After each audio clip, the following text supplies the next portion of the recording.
Hi అండి, అందరూ ఎలాగున్నారు? బాగున్నారా? నేనైతే బాగున్నానండి. మీరు కూడా బాగోలేని కోరుకుంటున్నానండి. బెత్తులు బెండకాయ వండుతున్నానండి. అది ఎలా తయారు చేస్తుందని చూడండి. ఈ బెత్తులండి, బెత్తులు ఇలా బూడిదలో చేసుకోవాలి. ఇలా చేసుకోవాలి. ఇదంతా తోక కట్ట చేయాలి. ఇలా బుర్ర తీసేయాలి. ఇలా పొట్ట కొయ్యాలి. పొట్టలు ఏముంటే తీసుకోవాలి.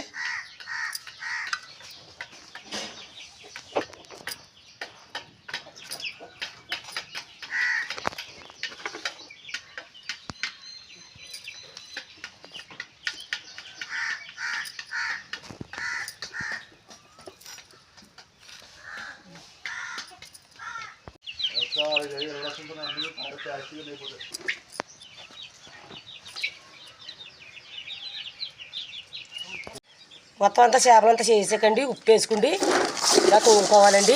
వీటిలో ఉన్న పులుసు పోతే ఇలా కుండదాకలా ఎత్తుకుని ఇలా తోముకోవచ్చు. కుండదాక లేకపోతే గరుద్దున్న రాయి మీద ఎత్తు కూడా తోముకోవచ్చండి.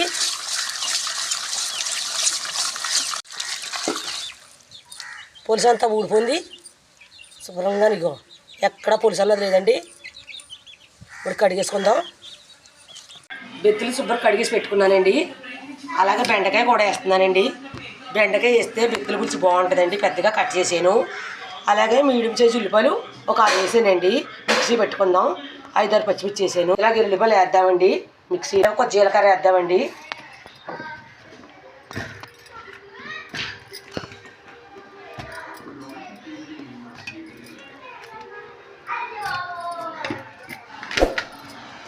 తగినంత ఆయిల్ వేస్తున్నాను.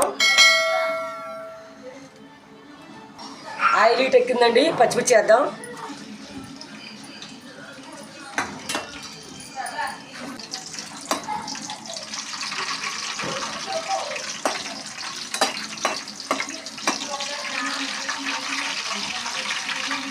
మిక్సీ పట్టిన ఉల్లిపాయ వేద్దామండి.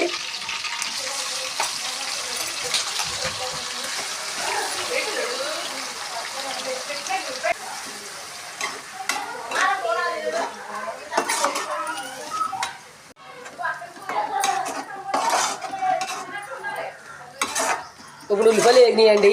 బెత్తులు వేద్దాం.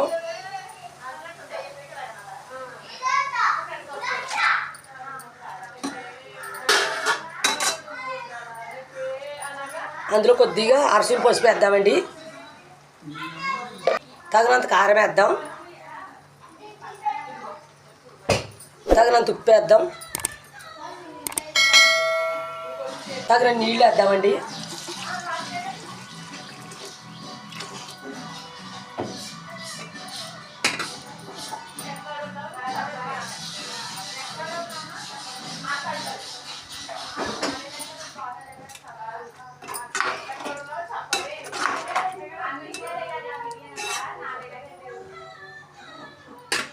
మూతేసి 10 నిమిషాలు ఉంచుదామండి. ఈ లోపల చింతపండు నానేసుకుందాం. ఇప్పుడు తగినంత చింతపండు నానేద్దామండి. ఇప్పుడు పులుసు తిరగబడింది కదండి. కట్ చేసిన బెండకాయ ముక్కలు వేద్దాం. బెండకాయలకి బెత్తులకి చాలా బాగుంటుందండి. చాలా టేస్ట్గా కూడా ఉంటుంది.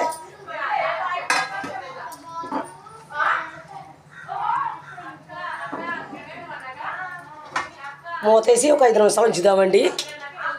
అప్పుడు చింతపండు పులుసు వద్దాం. బెండకాయ ఉడుకుద్ది. పులుసు తిరగబడిందని చూద్దామండి. తిరగబడింది. ఈసారి పిసికి పక్కన పెట్టుకున్న చింతపండు పులుసు వద్దామండి.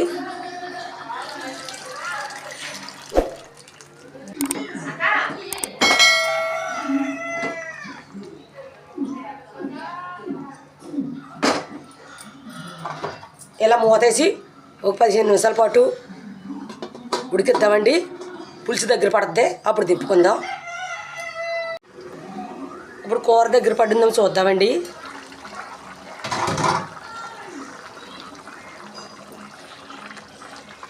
దగ్గర పడిందండి. గుమ్మగుమ్మలాడే బెత్తుల పులుసు రెడీ అండి. బెండకాయ బెత్తుల పులుసుని ఇచ్చేద్దాం. ఇంకా ఈ వీడియో కానీ మీకు నచ్చినట్టు లైక్ కొట్టండి. అలాగే సపోర్ట్ చేయండి. కానీ మాత్రం మర్చిపోకండి.